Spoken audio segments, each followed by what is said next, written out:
સમાચાર વેરાવળથી પ્રાપ્ત થઈ રહ્યા છે કે જ્યાં રૂપિયાની લેતી દેતીમાં હત્યા થયાની જાણકારી પ્રાપ્ત થઈ રહી છે। વેરાવળના સુપાસી ગામમાં યુવકની હત્યા કરવામાં આવી છે। કપડાં ધોવાના રૂપિયાની લેતી દેતી મુદ્દે યુવકની હત્યા કરવામાં આવી છે। 15,000 રૂપિયાની લેતી દેતીમાં 4 શખ્સે કરી છે હત્યા। તો મૃતક યુવક મંડપના કાપડ ધોવાનું કામ કરતો હતો। પોલીસે 4 હત્યારાઓને રાઉન્ડ અપ કર્યા છે। વેરાવળના સુપાસી ગામની આ ઘટના છે કે જ્યાં રૂપિયાની લેતી દેતીમાં યુવકની હત્યા નિપજાવવામાં આવી છે। કપડાં ધોવાના રૂપિયાની લેતી દેતી મુદ્દે યુવકની હત્યા। 15,000 રૂપિયાની લેતી દેતીમાં 4 શખ્સોએ યુવકની હત્યા કરી નાખી છે।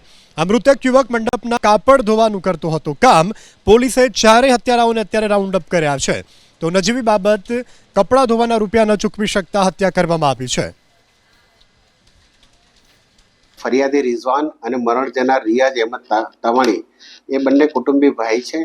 એમને આરોપી સાથે પૈસાની લેતી દેતી બાબતે બોલાચાલી થઈ, એનું મન દુઃખ રાખી અને આ બનાવ બનેલ છે, જેમાં જોલ કરીમભાઈ તવાણી જે આરોપી છે એણે મરણ જનારના પીઠમાં એક છરીનો ઘા મારેલ, જેના અનુસંધાને એનું મૃત્યુ થયું છે।